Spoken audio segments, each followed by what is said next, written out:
Era uma tarde abafada de outubro, quando a rotina tranquila de Uberaba foi quebrada por algo que ninguém poderia prever. Naquela cidade, acostumada às histórias sobre fé e espiritualidade, um novo relato começava a se espalhar, despertando curiosidade e desconfiança em igual medida. Tudo começou com um simples vídeo caseiro, gravado por uma mãe desesperada, tentando entender o comportamento do próprio filho. O garoto, chamado Miguel, tinha apenas 6 anos, uma criança comum aos olhos de quem o via de longe, cabelos castanhos, expressão serena e um jeito tímido de falar. Mas algo nele chamava a atenção. Desde muito pequeno, Miguel tinha hábitos que deixavam os pais intrigados. Ele não gostava de brincar com outras crianças, preferia ficar em silêncio, escrevendo palavras que ninguém havia lhe ensinado. Às vezes, olhava fixamente para o nada e dizia frases que pareciam vir de outro tempo. Na escola, os professores perceberam algo ainda mais estranho. Miguel escrevia com uma caligrafia antiga, redonda e formal, como se tivesse aprendido a escrever décadas atrás. Quando perguntado onde aprendera aquilo, ele respondia com naturalidade. Eu sempre soube escrever assim, o mentor me ensinou. Os adultos riam, achando ser imaginação fértil de uma criança, mas a mãe, Elisa, não conseguia rir. Havia algo no olhar do filho que a deixava inquieta, um olhar maduro demais, como se carregasse uma lembrança que não lhe pertencia. E foi em uma dessas tardes silenciosas, enquanto limpava o quarto, que Elisa encontrou algo que mudaria tudo. Entre os desenhos infantis e folhas rabiscadas, havia um caderno velho, onde Miguel escrevera uma carta endereçada a um nome que ela reconheceu de imediato: Irmão José. A caligrafia, impecável, parecia saída de outro século. A carta dizia: meu caro irmão José, sinto falta das nossas conversas na noite calma. Diga aos que ainda sofrem que a vida continua, sempre continua. CX. Elisa ficou paralisada. Aquela assinatura, CX, soava como um eco distante, quase impossível de acreditar. Nos dias seguintes, o comportamento do garoto se intensificou. Ele começou a falar sobre livros que nunca vira, descrevia detalhes da antiga casa de um homem chamado Chico e dizia lembrar do cheiro das velas do centro espírita, onde trabalhava antes de nascer novamente. Elisa, assustada, procurou ajuda espiritual, mas ninguém parecia preparado para lidar com aquilo. A história ganhou força quando Miguel, em uma entrevista improvisada com um grupo local de médiuns, disse frases idênticas às psicografadas por Chico Xavier décadas antes. Palavras exatas, expressões únicas. Era como se alguém tivesse reencarnado a alma do médium mais amado do Brasil dentro de uma criança de 6 anos. O vídeo da entrevista, publicado na internet, viralizou. Em poucas horas, milhares de pessoas começaram a comentar: o espírito de Chico voltou? Esse menino é uma farsa? Como ele poderia saber disso? A mídia local tentou contato com a família, mas Elisa se recusava a dar entrevistas. Dizia apenas que o filho não era uma atração e que tudo o que ele dizia vinha do coração. Mas nem todos acreditavam. Ricardo Menezes, jornalista cético e conhecido por investigar casos de supostos fenômenos espirituais, decidiu viajar até Uberaba para ver com os próprios olhos. Sua intenção era simples: desmascarar mais uma história fantasiosa. Mas o que ele encontraria ali estava longe de ser algo que pudesse explicar com lógica. Naquela primeira noite, Ricardo foi recebido pela família em uma casa simples, cercada de plantas e silêncio. Miguel o olhou nos olhos e, com uma calma que o fez estremecer, disse: você não veio para me ver, veio para se ver. Aquela frase ecoou como um trovão. Ricardo, desconcertado, tentou rir, mas algo em sua voz falhou. O menino sorriu levemente e completou: eu lembro de você. Estava na plateia, em 1974. Você chorou quando eu falei sobre seu pai. O jornalista ficou imóvel. Aquele detalhe, algo íntimo que ninguém poderia saber, o atingiu como uma lâmina. Ele engoliu seco, tentando racionalizar, mas não havia lógica. O menino sequer poderia saber quem ele era. A entrevista mal havia começado, e o impossível já estava acontecendo. Enquanto a noite caía, o vento soprava pelas janelas e o som distante de um piano antigo preenchia o ar. E o narrador, observador de tudo, calmo e paciente, sabia. A história de Miguel estava apenas começando, e com ela talvez a prova de que nem a morte é capaz de silenciar uma alma que ainda tem algo a dizer. Nos dias que se seguiram à visita do jornalista, a vida da família de Miguel deixou de ser comum. O menino parecia viver entre dois mundos. Às vezes brincava no quintal, empilhando pedras em silêncio, mas logo depois falava sobre reuniões espirituais, citando nomes de pessoas falecidas há décadas. Elisa observava tudo com o coração dividido entre o medo e o fascínio. Parte dela queria acreditar que o filho tinha um dom. Outra parte rezava para que fosse apenas imaginação. Na escola, as professoras começaram a notar mudanças. Miguel não se encaixava nas brincadeiras, mas também não parecia triste. Ele apenas observava. Um dia, durante a aula de artes, pediu para desenhar a sala onde trabalhava antes. O desenho mostrou uma mesa simples, uma luminária amarela e um homem de óculos redondos escrevendo em silêncio. No canto do papel, ele escreveu: Centro Espírita Luiz Gonzaga, Uberaba, 1972.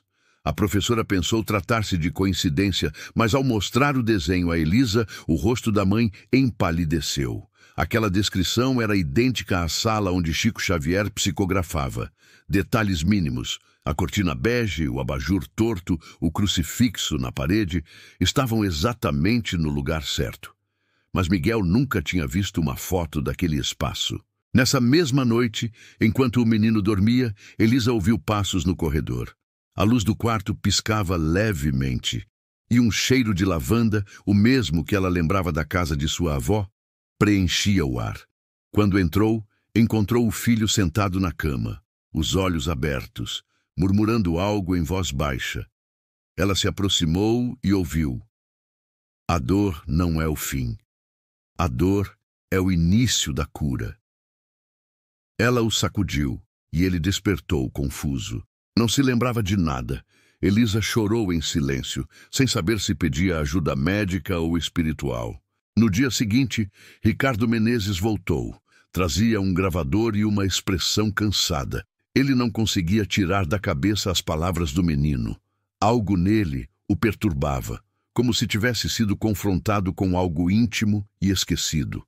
Decidiu registrar cada detalhe. Cada frase, cada gesto. Miguel, começou ele, você se lembra de mim? O menino sorriu e respondeu: Você ainda duvida, mas o tempo vai te provar. Ricardo então pediu algo concreto, algo que pudesse ser verificado. Se é verdade que você lembra de outra vida, me diga algo que só Chico Xavier saberia. Miguel fechou os olhos por alguns segundos. Depois, com a voz suave, disse: No dia 2 de abril de 1958, ele chorou ao escrever uma carta. Era para a mãe de um homem chamado João Nunes Maia. Ele dizia que o filho estava bem e que o perdão era o primeiro passo para recomeçar. Ricardo pesquisou o nome no mesmo dia e encontrou a carta, publicada em um livro raro de mensagens psicografadas. A transcrição era idêntica, palavra por palavra. A notícia vazou rapidamente. Canais de TV e rádios começaram a disputar uma entrevista exclusiva com o menino. Elisa recusava todas. Mas Miguel parecia tranquilo. Não buscava atenção. Apenas dizia que o tempo certo ainda não havia chegado. Na semana seguinte, o Centro Espírita de Uberaba recebeu visitantes de todo o país. Alguns queriam acreditar que Chico havia retornado. Outros, mais céticos, viam apenas um caso de influência familiar, talvez algum tipo de lembrança induzida. Mas algo mudaria durante uma sessão pública, transmitida ao vivo por um canal local. O menino, sentado em uma cadeira simples no palco, foi convidado a falar. A plateia estava silenciosa, entre curiosa e tensa. Ele respirou fundo, fechou os olhos e começou a escrever. As câmeras capturavam tudo. Em menos de 5 minutos, Miguel encheu 2 páginas com caligrafia firme e elegante, a mesma do médium mineiro. Quando terminou, levantou o olhar e disse: "Ele está bem", e continua trabalhando. Um médium veterano, emocionado, aproximou-se para ler o que estava escrito. As frases falavam sobre humildade, perdão e amor, temas que pareciam ecoar a voz de Chico. Mas o mais impressionante era o modo como o garoto falava. As pausas, as expressões, até o movimento das mãos. Tudo lembrava o homem que havia desencarnado 40 anos antes. Ricardo observava de pé, sem palavras. Pela primeira vez em anos de carreira, não sabia o que escrever. O menino virou-se para ele e disse: "Você está vendo agora, não está? Nem tudo morre quando o corpo descansa." Aquela frase ficou gravada na mente do jornalista como uma ferida que não cicatriza. E foi ali, sob as luzes frias do auditório, que o impossível deixou de ser lenda para se tornar realidade. O narrador, distante, mas atento, sabia. O mistério apenas começava a se revelar. E o mundo, mais uma vez, estava prestes a questionar o que realmente significa estar vivo. As notícias sobre o menino que dizia ser o espírito de Chico Xavier começaram a se espalhar muito além de Uberaba. Programas de televisão, blogs espiritualistas e até jornais internacionais mencionavam o caso. Mas, por trás da comoção popular, crescia também o ceticismo. Especialistas em comportamento infantil, neurologistas e até psicólogos começaram a emitir opiniões sugerindo que tudo poderia ser fruto de influência cultural, coincidências e memórias falsas. Ricardo Menezes, o jornalista que inicialmente buscava desmascarar a história, passou a se ver envolvido de um modo que não esperava. Ele começava a sonhar com fragmentos que não faziam sentido. Um salão iluminado por velas, uma mesa de madeira, vozes sussurrando orações. Ao acordar, a sensação era de que estivera em outro lugar, observando outra vida. Ele tentava ignorar, mas a linha entre o ceticismo e o inexplicável começava a se desfazer lentamente dentro dele. Determinou-se a continuar a investigação, agora com outro propósito: entender se era possível que algo além da mente estivesse realmente em ação. Marcou entrevistas com Elisa, com os professores e até com o grupo de médiuns que havia presenciado o fenômeno. Cada depoimento parecia acrescentar mais dúvidas do que respostas. Uma professora contou que Miguel havia dito a ela, em tom sereno, que a missão não estava completa. Quando perguntada o que queria dizer com isso, ele respondeu: "Nem todos acreditam na luz até senti-la novamente." Outro relato veio de um vizinho que jurava ter ouvido o menino rezando em voz alta em latim, mesmo sem jamais ter estudado o idioma. Elisa confirmou que certa noite o filho acordou no meio da madrugada e, com os olhos abertos, começou a recitar frases que ela não compreendia. Ao pesquisar mais tarde, descobriu que eram trechos de preces católicas, usadas em sessões antigas de desobsessão espiritual.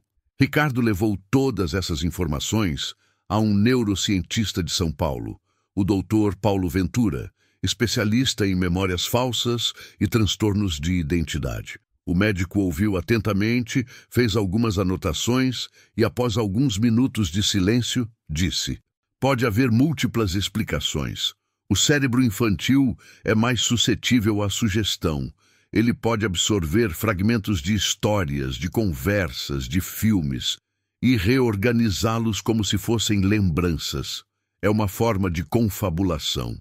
Mas e quando ele fala de datas, de detalhes que não estão registrados publicamente?" questionou Ricardo. O médico ajeitou os óculos pensativo. "Coincidências existem. e o cérebro humano é perito em encontrar sentido onde não há. A resposta não o convenceu. Ao contrário, aumentou sua inquietação. Ricardo sabia que coincidências não escreviam cartas idênticas a textos psicografados há meio século, e sabia também que aquela serenidade no olhar do garoto não era comum. Ele começou a revisar os vídeos da sessão pública, quadro a quadro. Em um momento específico, notou algo sutil. Quando Miguel começou a escrever, sua postura, o jeito como movia a mão e até a respiração eram quase uma réplica dos registros antigos de Chico Xavier escrevendo.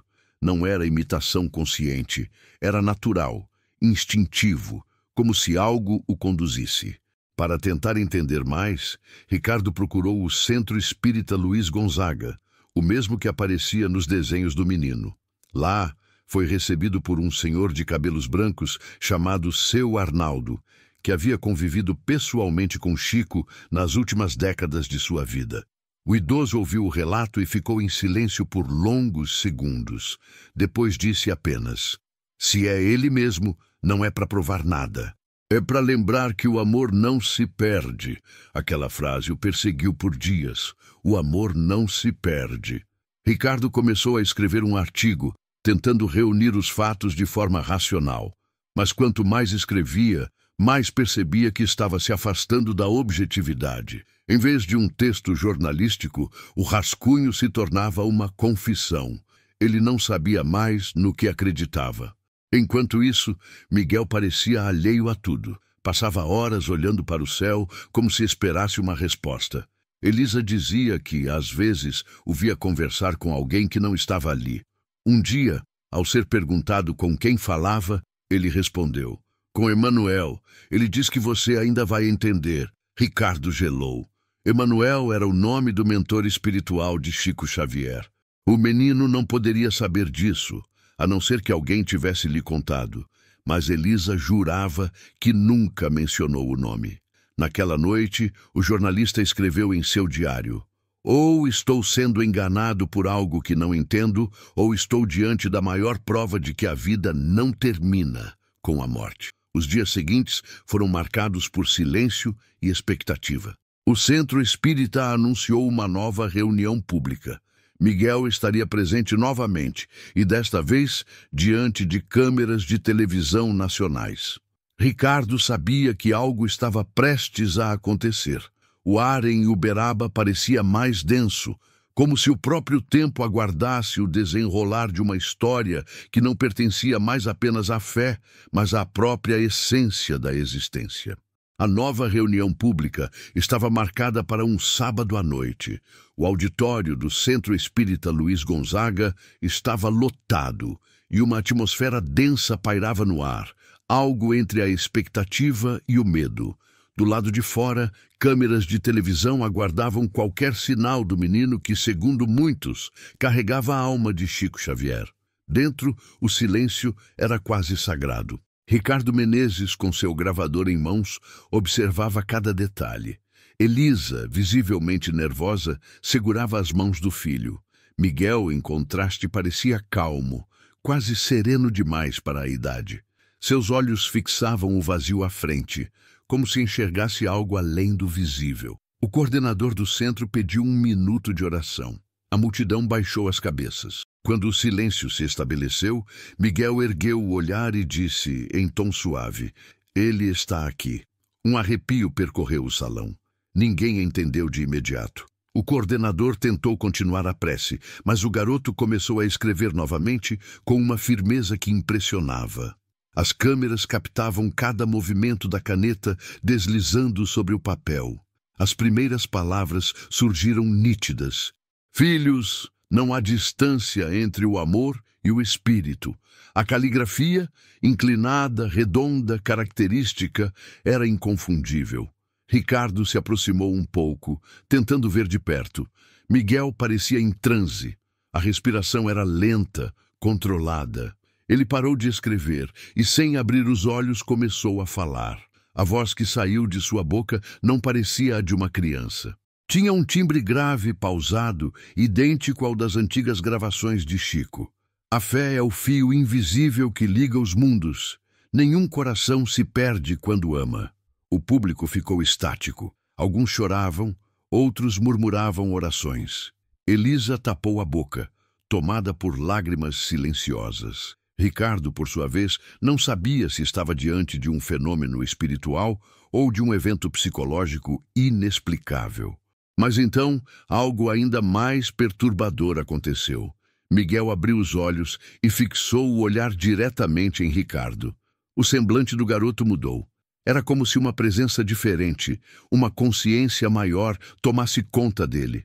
Ricardo Menezes, meu irmão, você carrega em si a dúvida que impede a paz. Busque dentro de ti a verdade que o corpo esqueceu. O jornalista sentiu o chão sumir sob seus pés. Aquela voz falava com ele, diretamente com ele, e com uma precisão que o desarmava.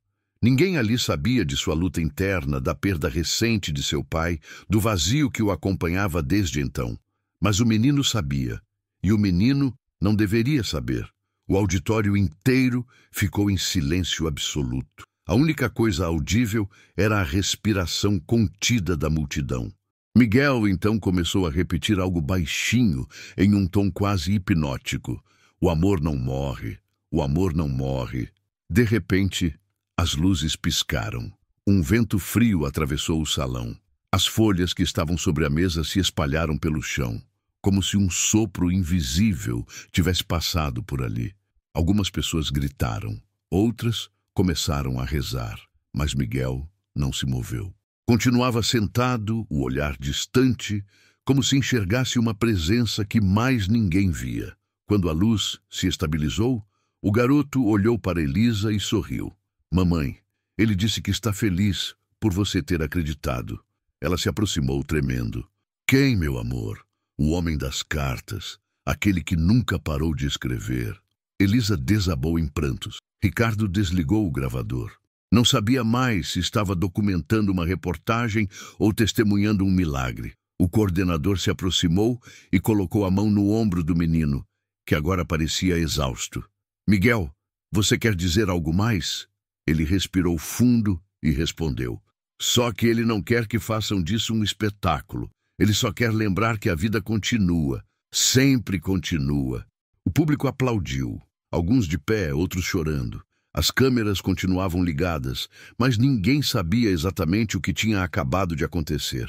O que seria exibido na televisão naquela noite ultrapassaria os limites do que se entende por real. Ricardo saiu do auditório atordoado. Caminhou até o estacionamento sem dizer uma palavra. O vento quente de Uberaba cortava o rosto, mas o que ele sentia era um frio vindo de dentro. Um frio que misturava medo e fascínio. Naquela noite, em seu quarto de hotel, ele ouviu uma batida leve na janela. Olhou e não havia ninguém. Apenas uma folha pousada no parapeito. Nela, escritas à mão, estavam as mesmas palavras que o menino repetira. O amor não morre. O jornalista ficou imóvel, segurando o papel. Não havia como saber quem o colocara ali. Talvez alguém do centro, talvez um simples acaso. Mas uma coisa era certa. Sua vida nunca mais seria a mesma. O narrador observava de longe, sereno, como quem entende que certas histórias não pedem provas, apenas silêncio. E no coração daquela noite, o impossível deixava de ser apenas mistério. Tornava-se fé. Os dias que seguiram a reunião pública foram de silêncio e apreensão. A repercussão do vídeo com Miguel alcançou proporções inimagináveis. Milhares de pessoas começaram a viajar até Uberaba em busca do menino, alguns movidos pela fé, outros pela curiosidade. A família, porém, se manteve isolada. Elisa decidiu desligar o telefone, evitar jornalistas e manter o filho longe das câmeras. O que antes parecia um dom, agora se tornava um fardo. Ricardo Menezes permanecia na cidade. Não conseguia se afastar daquilo. Algo o prendia. Talvez a sensação de que estava diante de algo que poderia redefinir o que ele entendia como realidade. Passava horas revendo as gravações, estudando cada gesto, cada palavra dita por Miguel. E quanto mais observava, mais percebia que o menino não buscava provar nada. Parecia apenas cumprir um propósito silencioso, uma missão invisível que nem ele próprio compreendia por completo. Numa manhã chuvosa, Ricardo foi até a casa de Elisa, bateu na porta e esperou. Miguel foi quem atendeu. "Você voltou", disse o garoto com um sorriso calmo. "Voltei. Ainda tenho perguntas." Miguel assentiu, como quem já sabia disso. "Então sente-se. Hoje ele quer falar." Ricardo ficou imóvel por um instante. Não perguntou quem, porque já sabia a resposta. Sentou-se no sofá da sala, enquanto o menino foi até a mesa e começou a desenhar algo. Traços suaves, quase infantis, mas cheios de significado. Aos poucos, a forma tomou sentido. Um retrato de 2 homens, um jovem e um idoso. "Quem são eles?" perguntou o jornalista. Miguel respondeu sem hesitar. "Você e ele. Vocês se conheceram antes, mas não lembram." As palavras ecoaram como uma brisa gelada. Ricardo observou o desenho e sentiu um arrepio subir pela nuca. "Do que está falando, Miguel?" O garoto olhou fixamente para ele. "Nem tudo começa quando achamos. Algumas promessas atravessam o tempo." Elisa observava de longe, assustada, sem entender o que estava acontecendo. Miguel então parou de desenhar e começou a escrever uma frase no canto da folha. "A verdade é paciente. Ela espera até que o coração esteja pronto." Ricardo guardou o desenho. Aquela mensagem parecia mais um aviso do que uma resposta. Naquela noite chovia forte. Relâmpagos riscavam o céu de Uberaba e o vento fazia as janelas estremecerem. Enquanto isso, Miguel acordou de repente, suando e com os olhos arregalados. "Ele está me chamando", disse. Elisa correu até o quarto. "Quem, meu amor?" "O homem da luz. Disse que é hora de mostrar o que ficou esquecido." No mesmo instante, o telefone tocou. Era o coordenador do centro espírita. Informava que, estranhamente, o antigo salão de reuniões, fechado há anos, havia sido encontrado destrancado naquela madrugada. Nenhum sinal de arrombamento. Apenas uma vela acesa sobre a mesa central. Elisa sentiu o coração disparar. Ricardo, que ainda estava acordado em seu quarto de hotel, recebeu a mesma ligação minutos depois. "Ele quer que voltemos lá", disse a voz do outro lado da linha. E pela primeira vez, o jornalista não questionou. Apenas vestiu o casaco e saiu sob a tempestade. O antigo centro ficava a poucos quarteirões dali. Quando chegaram, a chuva já diminuía. O ar estava pesado, mas o interior do salão parecia iluminado por uma luz suave, difusa. Miguel entrou primeiro, com passos lentos, como quem reencontrava um lugar familiar. "Aqui foi onde tudo começou", murmurou. Ricardo observava em silêncio, tentando entender o que o menino queria dizer. Miguel aproximou-se da mesa e colocou a mão sobre a madeira gasta. Ele escreveu aqui. Cada palavra ainda vive. Elas nunca se apagaram.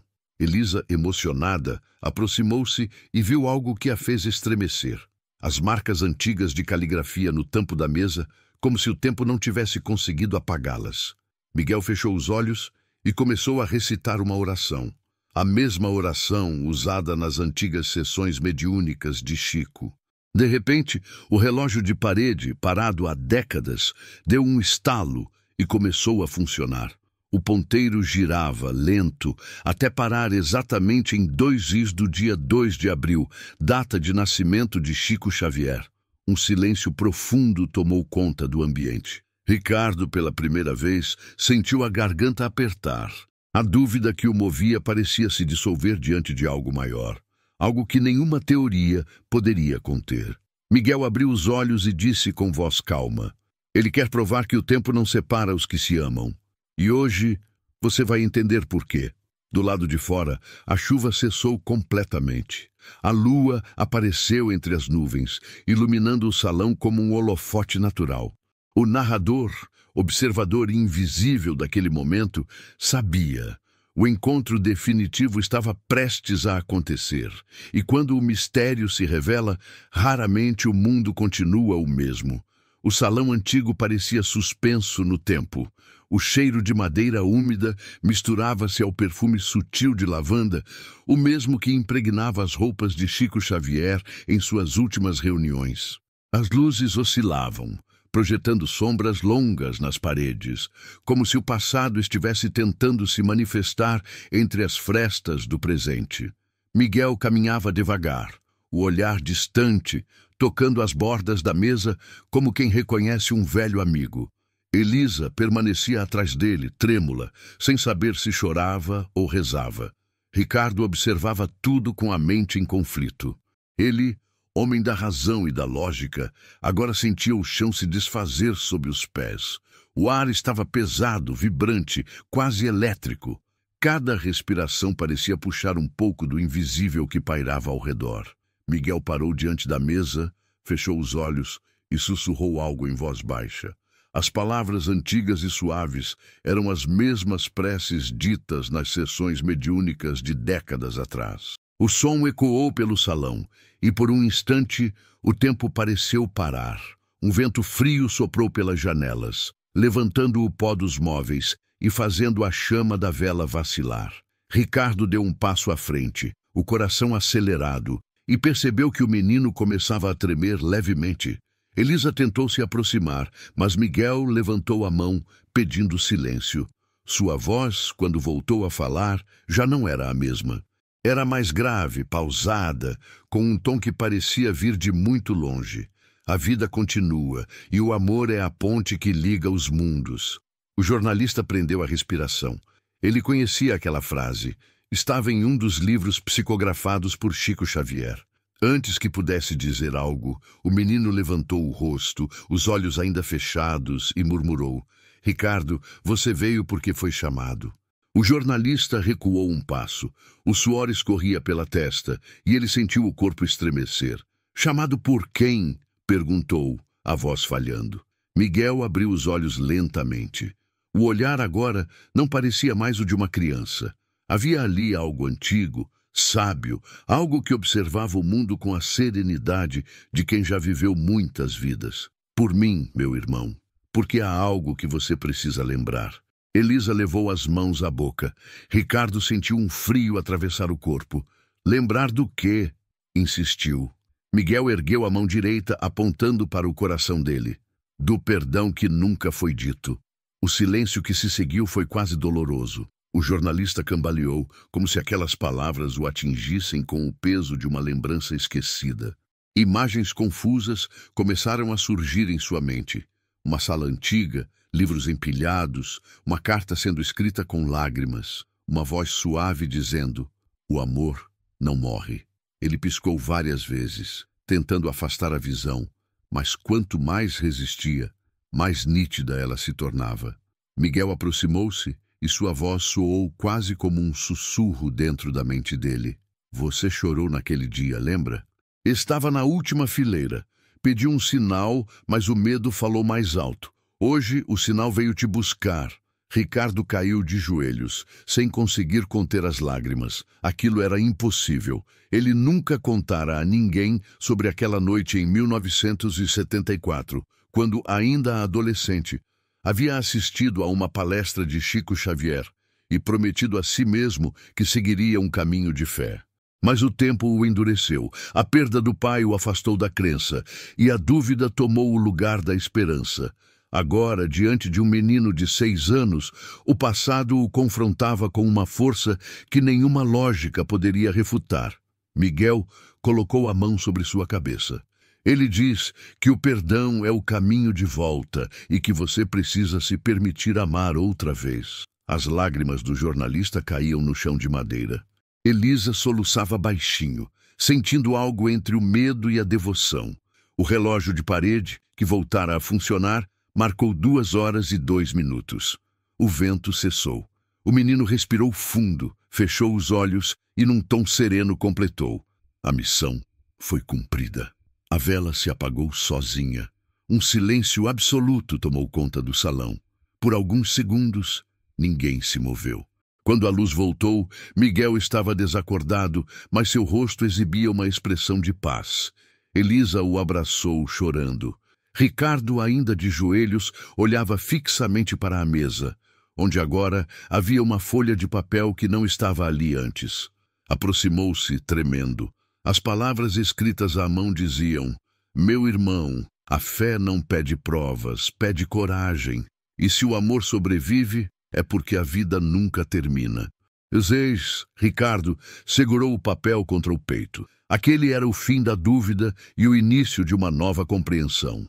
O narrador, observando o instante, sabia que o mistério não precisava de explicações, porque há verdades que não se provam, apenas se sentem.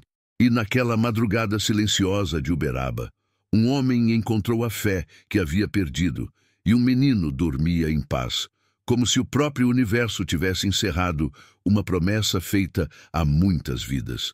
A manhã seguinte amanheceu com uma calma que parecia fora de lugar. Uberaba acordava lentamente, mas dentro daquela casa o tempo ainda parecia suspenso. Miguel dormia profundamente, o rosto sereno, como se um peso tivesse sido retirado de seus ombros. Elisa permanecia sentada ao lado da cama, sem conseguir parar de observar o filho. Ela não sabia o que havia acontecido exatamente, apenas que sentia algo diferente no ar. Uma paz densa, quase palpável, que se espalhava pelos cômodos. Ricardo Menezes chegou por volta das 7 da manhã. Carregava consigo o mesmo caderno em que anotava suas investigações, agora preenchido por frases confusas e datas sublinhadas. Havia tentado escrever durante a madrugada, mas as palavras não saíam. Tudo que via diante de si escapava da lógica e, ao mesmo tempo, parecia mais verdadeiro do que qualquer fato que já havia documentado em toda a sua carreira. Quando Elisa abriu a porta, ele hesitou antes de entrar. Ela o olhou em silêncio, e naquele instante não havia mais jornalista e mãe, cético e crente. Apenas duas pessoas que haviam presenciado algo que as palavras humanas ainda não eram capazes de traduzir. Miguel despertou pouco depois. Sentou-se devagar, esfregando os olhos, e perguntou que horas eram. Elisa respondeu com a voz embargada, tentando manter a normalidade. O menino sorriu, tranquilo, e disse: ele já foi, mãe. Disse que o trabalho terminou. O silêncio que se seguiu foi quase reverente.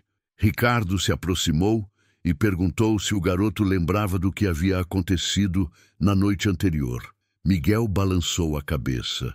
Disse apenas que sonhou com uma sala cheia de luz e com muitas vozes cantando. Contou que um homem gentil, de óculos redondos, lhe disse que era hora de descansar. Depois disso, tudo ficou branco. Elisa chorou. Ricardo ficou parado, observando, e percebeu que havia algo diferente no olhar da criança. A intensidade que antes o assustava agora havia se transformado em doçura. O garoto parecia finalmente uma criança comum. Durante o café, o som dos pássaros misturava-se ao murmúrio distante da cidade. O sol atravessava a janela e banhava a mesa com uma luz dourada. Ricardo observava o vapor do café subindo e pensava no que escreveria. O mundo esperava respostas, provas, registros, mas ele entendia que talvez a essência de tudo estivesse justamente na ausência delas. Miguel brincava no quintal, rindo pela primeira vez em muitos dias. Elisa o observava sorrindo e comentou: acho que ele está livre agora. Ricardo respondeu: talvez todos estejamos. Por um momento ficaram em silêncio, compartilhando aquela sensação de gratidão e assombro que nasce quando o mistério deixa de ser medo e se transforma em aprendizado. Pouco antes de se despedir, Ricardo pediu para ver novamente o papel encontrado na mesa do centro espírita. Elisa o entregou, com cuidado. As palavras ainda estavam lá, escritas com a mesma caligrafia redonda e firme que tantas pessoas reconheceriam. Ele passou o dedo sobre as letras, como se pudesse sentir a energia que as havia criado. Guardou o papel no bolso, prometendo que cuidaria dele como prova, não de um fenômeno, mas de uma transformação. Nos dias seguintes, ele escreveu um artigo diferente de todos os outros. Não havia ali explicações científicas, tampouco teorias espirituais. Apenas uma reflexão sobre o que significa crer e sobre como, às vezes, a fé se manifesta de formas que não cabem em nossas categorias de entendimento. O texto se chamava O Menino que Não Pediu para Ser Acreditado. Foi publicado discretamente, sem sensacionalismo, mas alcançou milhares de leitores que se viram tocados pela simplicidade e profundidade da mensagem. Muitos diziam ter chorado ao final. Outros afirmavam ter reencontrado a esperança. E, curiosamente, ninguém mais soube de Miguel por algum tempo. Elisa decidiu mudar-se para o interior de Minas Gerais, buscando paz e anonimato. Queria que o filho tivesse uma infância normal, longe das câmeras e das perguntas. Ricardo respeitou a decisão e nunca revelou o novo endereço da família. Às vezes, porém, recebia cartas sem remetente, frases curtas, escritas em caligrafia familiar. Uma delas dizia: "A fé é o fio que nos reconecta quando esquecemos o caminho." Outra, simplesmente: "O amor continua." Ele guardava todas, em silêncio, como quem protege um segredo que o mundo não compreenderia. O narrador observa tudo de longe, com a serenidade de quem entende que o verdadeiro fim de uma história não está nas respostas, mas nas transformações que ela deixa em quem a viveu. Miguel, o menino que dizia ser o espírito de Chico Xavier, desapareceu das manchetes, mas permaneceu vivo no coração dos que acreditaram. E Ricardo, o homem que buscava provas, descobriu que algumas verdades não precisam ser provadas, apenas sentidas. A dúvida deu lugar à fé e o mistério à paz. No fim, talvez esse fosse o verdadeiro propósito: lembrar que a alma, quando guiada pelo amor, nunca se perde. O tempo passou silenciosamente, como um rio que segue seu curso sem precisar ser visto. 3 meses haviam se passado desde o acontecimento no antigo centro espírita, e Uberaba, aos poucos, voltou à rotina.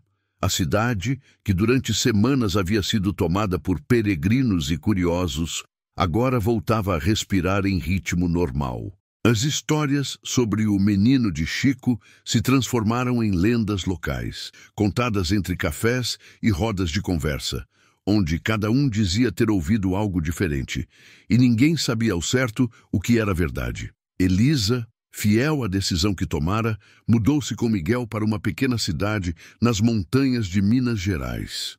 Lá, entre montes verdes e o som distante de sinos de igreja, encontraram a paz que tanto buscavam. A nova casa era simples, cercada por árvores e flores. Miguel passava as tardes no quintal, desenhando e observando o céu. Sua mãe, finalmente, dormia sem medo. Apesar de tudo, às vezes ela ainda sonhava com a voz que havia falado através do filho, uma voz serena e amorosa que parecia vir de algum lugar onde o tempo não existe. Enquanto isso, Ricardo Menezes havia se tornado outro homem.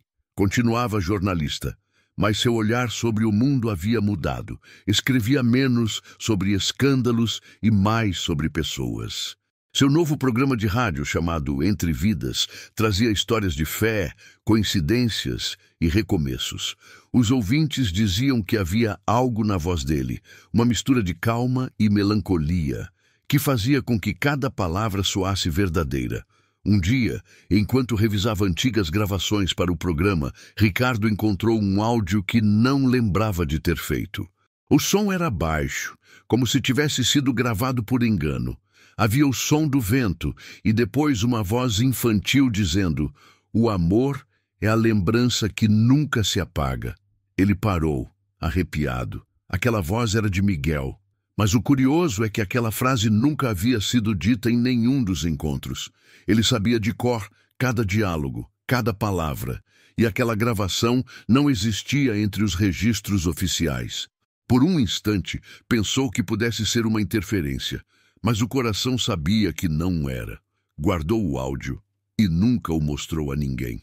Apenas o escutava às vezes, quando o mundo parecia pesado demais, e sempre depois sentiu uma paz inexplicável.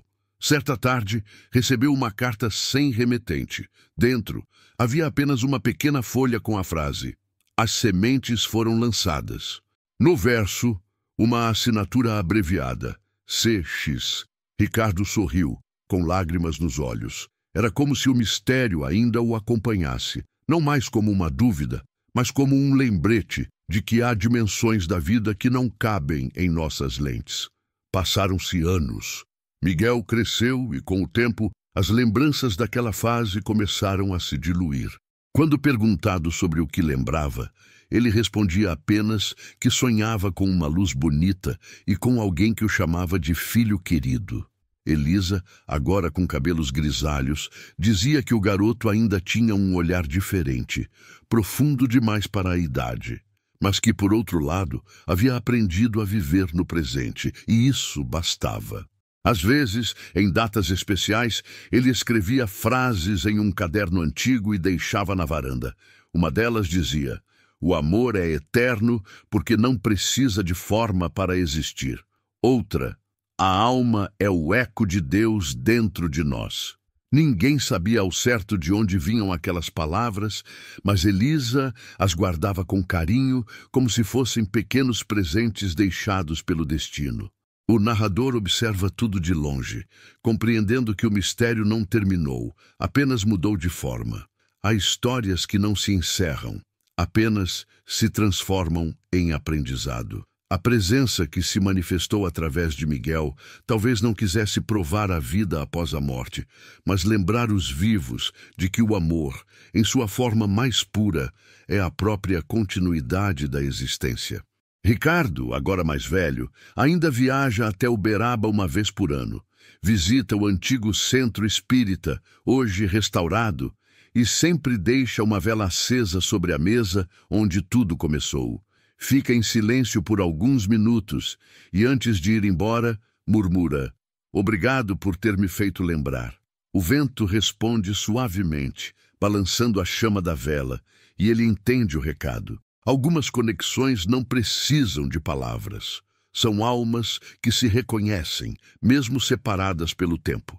E enquanto o mundo segue, o narrador, sereno e atento, compreende que a verdadeira imortalidade talvez não esteja em continuar vivo, mas em permanecer dentro daqueles que ainda acreditam. Era noite de outono, quando o silêncio voltou a ser interrompido. Ricardo, agora com cabelos grisalhos e um semblante sereno, estava sozinho em seu escritório, revisando anotações antigas. O tempo havia passado, mas algo dentro dele permanecia ligado àquele evento em Uberaba, como se uma parte de sua alma tivesse ficado presa naquela madrugada.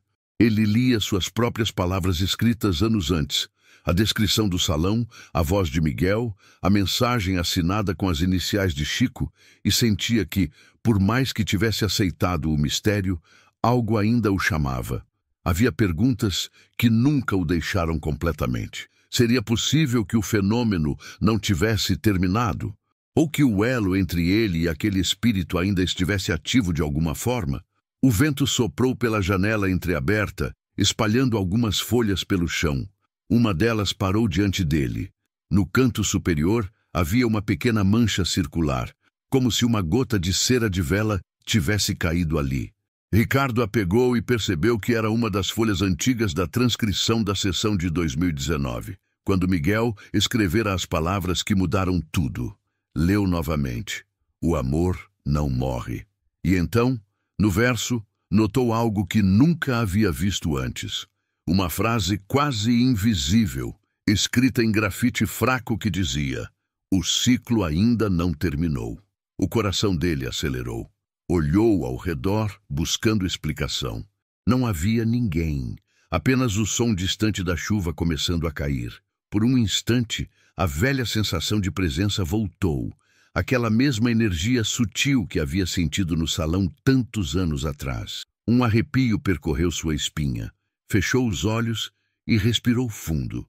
E foi então que ouviu uma voz suave, quase como um sussurro vindo de dentro dele, dizendo: "A prova nunca foi para o mundo. Foi para você". Ricardo abriu os olhos atordoado. Olhou o relógio. Eram 2h02 da manhã, o mesmo horário do fenômeno no centro espírita. Sorriu, entre assustado e resignado. Era coincidência? Talvez. Mas, no fundo, ele sabia que coincidências não vinham acompanhadas de paz. A sensação era a mesma de quem recebe uma visita de alguém querido, invisível, mas real. O narrador observa que há mistérios que não precisam de forma, porque se revelam através da intuição. E naquela madrugada, o jornalista entendeu que não estava sendo advertido, mas lembrado. Lembrado de que a fé não é uma questão de evidência, mas de escuta. No mesmo momento, a muitos quilômetros dali, em uma pequena casa nas montanhas, Miguel, agora com 17 anos, acordou de sobressalto. O vento batia forte nas janelas e um pressentimento estranho o fez levantar da cama. Caminhou até a varanda e olhou o céu coberto de nuvens. O silêncio era denso. De repente, sentiu uma presença suave ao seu lado, uma sensação familiar, quase paternal. Fechou os olhos e ouviu a mesma voz que ouvira na infância, aquela que um dia falara através dele. A missão não é provar, é lembrar. O garoto respirou fundo. Um lampejo de memória atravessou sua mente. O salão antigo, as pessoas chorando, o homem ajoelhado diante dele, o som do relógio marcando o tempo como se fosse um coração batendo. Era como se as lembranças voltassem por um instante, não em palavras, mas em sensações. Ele sentiu um calor leve no peito e murmurou: "Então ainda está aqui." A brisa soprou e as folhas da varanda se moveram como se alguém as tocasse. Miguel olhou para o horizonte e, por um breve segundo, viu uma silhueta feita de luz, calma e sorridente. Não teve medo, sorriu também. Depois, a imagem se desfez com o vento. No dia seguinte, Elisa o encontrou escrevendo em silêncio. No papel, havia apenas uma frase: "Tudo o que é verdadeiro permanece." Ela não perguntou o que significava. Apenas beijou a testa do filho e guardou o papel dentro de um livro. Enquanto isso, em Uberaba, Ricardo acendia uma vela sobre sua mesa, como fazia todos os anos na mesma data. Observava a chama dançar lentamente e murmurava uma prece que já sabia de cor. Se o amor é o fio que liga as almas, que ele nunca se rompa. E naquele instante, o relógio em sua parede parou novamente. Exatamente às 2h02. Ele fechou os olhos e uma paz profunda o envolveu. Talvez o ciclo nunca terminasse porque certas conexões não foram feitas para se desfazer. O narrador compreende que o mistério não se intensifica pelo medo, mas pelo reconhecimento. A dúvida, quando aceita, torna-se ponte. E naquela madrugada silenciosa, tanto o homem quanto o menino entenderam, cada um à sua maneira, que o invisível não está fora, mas dentro. Os anos seguiram seu curso e com eles vieram as transformações silenciosas, aquelas que não se percebem de imediato, mas que, como a água moldando a pedra, deixam marcas permanentes. Ricardo Menezes envelheceu com serenidade. O homem cético e inquieto, que um dia buscara provas, passou a cultivar o hábito da contemplação. Costumava caminhar cedo pelas ruas de Uberaba, cumprimentando os vizinhos com um sorriso calmo, e quase sempre terminava o percurso no mesmo lugar, o antigo centro espírita. O prédio, agora restaurado e transformado em espaço de memória, mantinha a mesa original e as marcas preservadas como relíquias. Ali, ele se sentava em silêncio, não mais como jornalista, mas como aprendiz. Às vezes levava flores, outras apenas observava o pó de luz atravessando as janelas. Ninguém o incomodava. Todos sabiam que aquele homem, discreto e de voz suave, guardava uma história que o tempo não apagaria. Certa manhã, um visitante jovem o reconheceu e perguntou se a história do menino era verdadeira. Ricardo sorriu. "Depende do que você chama de verdade", respondeu. O rapaz insistiu. "Mas o senhor acredita que ele era mesmo Chico Xavier?" O jornalista olhou para a mesa antiga, respirou fundo e disse: "Acredito que ele era amor, e o amor, quando quer, encontra forma." O visitante não soube o que responder. Saiu em silêncio, e Ricardo permaneceu ali, contemplando a frase que sempre repetia mentalmente: o amor não morre. Enquanto isso, nas montanhas, Miguel também havia mudado. Agora, com pouco mais de 20 anos, estudava filosofia e dedicava parte do tempo a ajudar crianças carentes em uma pequena escola comunitária. Elisa, orgulhosa, observava o filho com admiração silenciosa. Ele raramente falava sobre o passado. Dizia apenas que tudo o que precisava ser dito já havia sido compreendido. Mas às vezes, nas noites frias, pegava o velho caderno e escrevia. Não mais mensagens espirituais, mas reflexões sobre a vida, o tempo, o medo e o amor. Em uma delas anotou: talvez a fé não seja acreditar no que não se vê, mas sentir o que nunca se perde. Elisa leu aquelas palavras e compreendeu que, mesmo que as lembranças do fenômeno tivessem se diluído, o propósito dele permanecia vivo, não em milagres, mas na forma como o filho via o mundo. Um dia, Miguel decidiu visitar Uberaba novamente. Ricardo o recebeu com um abraço que dispensava qualquer explicação. Caminharam juntos até o centro. O velho jornalista mostrou o salão e contou que, desde então, ninguém mais havia sentido nada em comum naquele lugar. Talvez porque o que precisava acontecer já aconteceu, disse ele. Miguel observou o ambiente com atenção, tocou a mesa de madeira e respondeu. Ou talvez porque agora o milagre vive dentro das pessoas. Ficaram em silêncio. O tempo parecia suspenso outra vez. O narrador observa que há algo de sagrado nos reencontros que não exigem palavras. A jornada dos dois homens, um que buscava entender e outro que apenas aceitava, havia se completado. Naquela tarde, ao saírem do centro, o sol se punha atrás das colinas, tingindo o céu de tons dourados e lilazes. Ricardo disse: sabe, às vezes penso que tudo o que vivi foi apenas para aprender a ouvir. Miguel sorriu. E às vezes penso que tudo o que vivi foi apenas para lembrar. Seguiram caminhando devagar, e o som dos passos se misturou ao canto distante de pássaros. Não havia mais medo, nem dúvida. Apenas uma compreensão profunda, a de que o mistério não termina quando é explicado, mas quando é aceito. Dias depois, Ricardo escreveu sua última coluna. Chamava-se A Fé como Linguagem do Silêncio. No texto ele dizia: os mistérios não vêm para desafiar a razão, mas para lembrar que ela é pequena demais diante do infinito. Não precisamos provar o invisível, apenas permitir que ele nos transforme. O artigo se espalhou pelas redes, tocando corações ao redor do país. E mesmo sem mencionar nomes, todos sabiam de quem ele falava. Meses depois, Ricardo partiu serenamente em sua casa, enquanto dormia. Quando encontraram seu corpo, havia sobre a mesa uma vela acesa e um bilhete com apenas 2 palavras: estamos vivos. Miguel recebeu a notícia com lágrimas e um sorriso. Foi até o quintal, olhou o céu e disse em voz baixa. Ele entendeu. Naquele instante o vento soprou, e uma folha do caderno antigo se desprendeu, caindo aberta aos seus pés. A frase escrita dizia: nada se perde quando é amor. O narrador contempla a cena com calma, sabendo que o mistério cumpriu seu papel. Porque, no fim, o que permanece não é o fenômeno, mas o que ele desperta.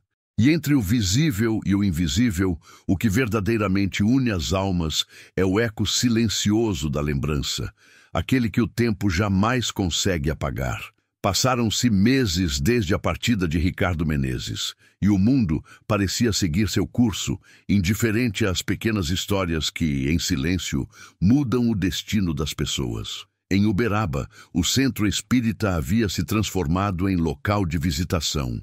Todos os dias, flores novas eram deixadas sobre a velha mesa de madeira, e entre elas, bilhetes anônimos, pequenos papéis com frases como "A fé continua" ou "O amor não morre".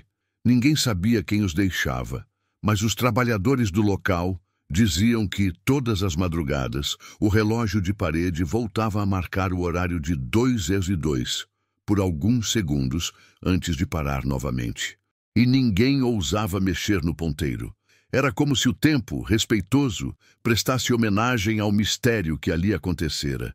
Miguel, agora adulto, retornou mais uma vez à cidade. Caminhou pelas ruas com passos lentos, sentindo o eco daquilo que um dia vivera ali. As pessoas o reconheciam, mas ele mantinha o mesmo sorriso sereno e discreto. Nunca gostou de ser chamado de o menino de Chico Xavier. Dizia que era apenas alguém que teve a sorte de lembrar o que muitos esquecem, que a vida não termina. Ao chegar ao centro, pediu para ficar sozinho por alguns minutos. O salão estava silencioso e a luz da manhã entrava pelas janelas, iluminando as partículas de poeira que dançavam no ar. Ele se aproximou da mesa e passou a mão pela superfície, sentindo a textura da madeira antiga, as marcas do tempo e das palavras que haviam sido escritas ali. Havia um peso doce naquele silêncio, uma espécie de gratidão invisível pairando sobre o lugar. Fechou os olhos e, sem perceber, começou a sussurrar uma prece. Não uma oração formal, mas uma conversa tranquila com algo maior. Algo que sempre o acompanhara desde criança. Disse baixinho: se o amor é eterno, então nada foi em vão. E naquele instante, o vento soprou pela janela, movendo uma das flores deixadas sobre a mesa. Miguel sorriu. Do lado de fora, um grupo de visitantes observava pela porta entreaberta. Viram o jovem parado diante da mesa imóvel, envolto por uma luz suave que o sol projetava diretamente sobre ele. Por um breve instante, alguém comentou que parecia haver uma segunda sombra atrás dele, indistinta, mas presente. Ninguém disse nada. Apenas ficaram ali, em silêncio. Depois de alguns minutos, Miguel saiu. Atravessou o pátio devagar, respirando fundo o ar morno da manhã. Uma senhora idosa o abordou, segurando um rosário nas mãos. "Posso lhe perguntar uma coisa?" disse. Ele assentiu. "Você acredita mesmo que ele voltou?" perguntou a mulher com os olhos marejados. Miguel a olhou com ternura e respondeu: "Ele nunca foi embora." A mulher sorriu entre lágrimas, como quem ouve uma resposta que já conhecia, e o abraçou. Miguel retribuiu o gesto, e naquele abraço simples havia mais fé do que em 1000 sermões. Ao se despedir, caminhou até o portão. Antes de sair, olhou para trás uma última vez e viu um casal acendendo uma vela sobre a mesa. O reflexo da chama tremulava na parede, formando por um instante a silhueta de um homem sentado, escrevendo. Não era nítida, mas suficiente para fazer o coração dele disparar. Pisou na rua com um misto de alegria e saudade, e o narrador, calmo e silencioso, compreendeu que aquela história não era sobre milagres, mas sobre continuidade. Em seu retorno às montanhas, Miguel retomou sua rotina simples.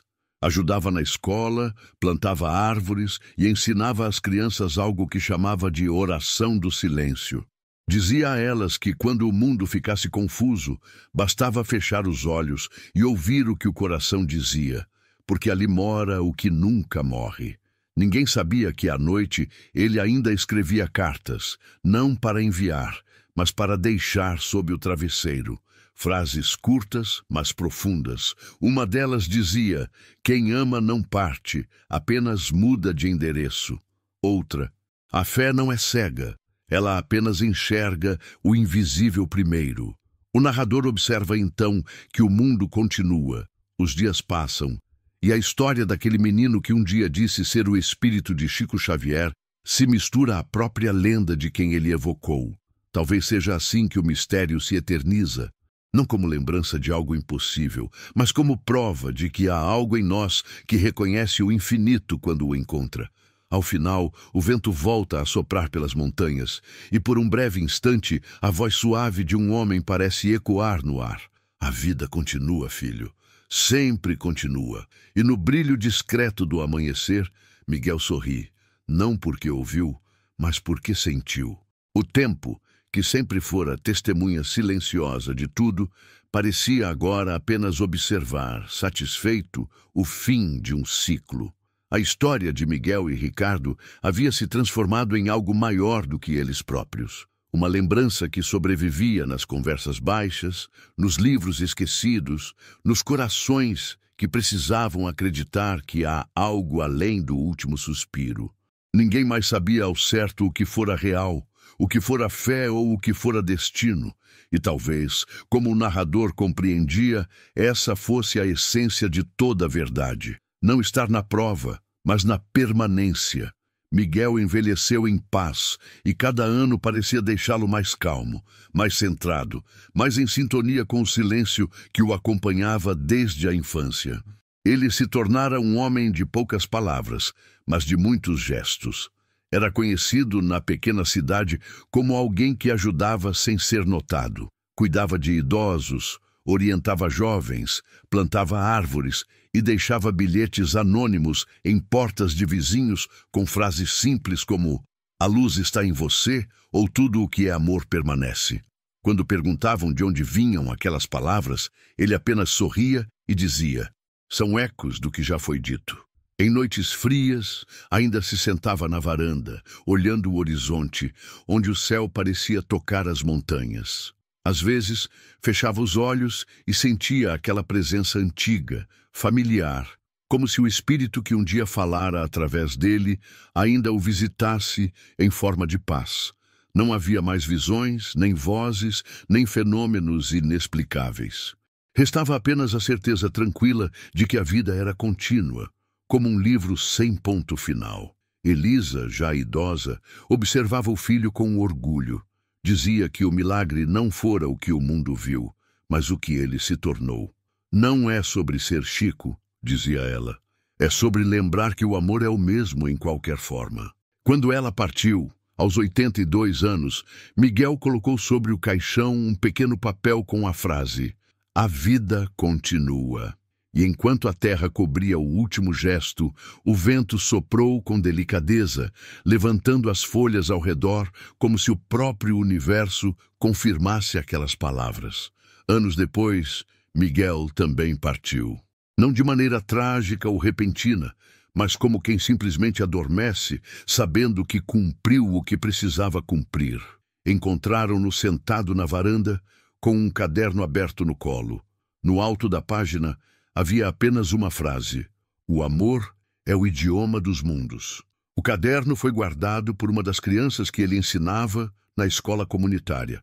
A menina cresceu, tornou-se professora e de tempos em tempos contava a história daquele homem que falava de fé sem precisar mencionar religião. Dizia que ele acreditava que cada pessoa era uma centelha de algo divino e que, por isso, ninguém estava realmente só.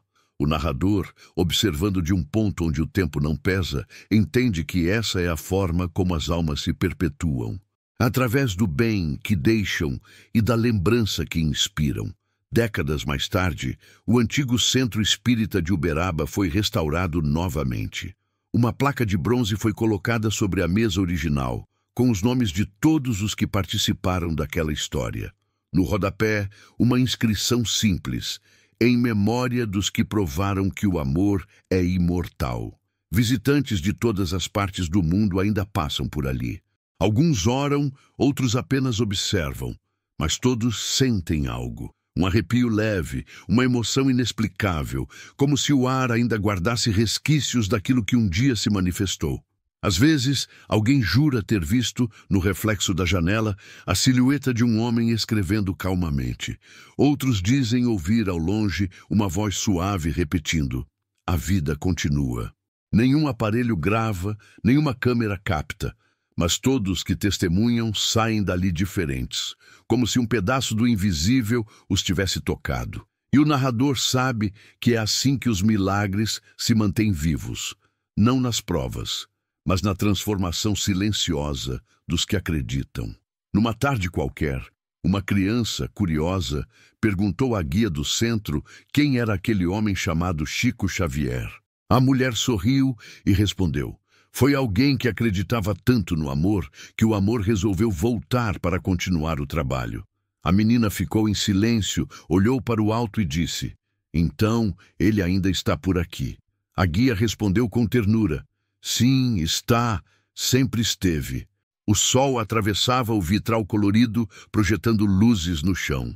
e por um breve instante uma sombra suave desenhou a forma de um homem sentado diante da mesa, escrevendo.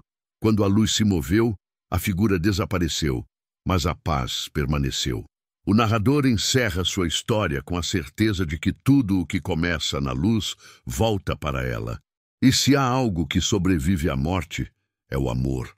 Esse mesmo amor que um dia falou através de uma criança e transformou o silêncio em eternidade.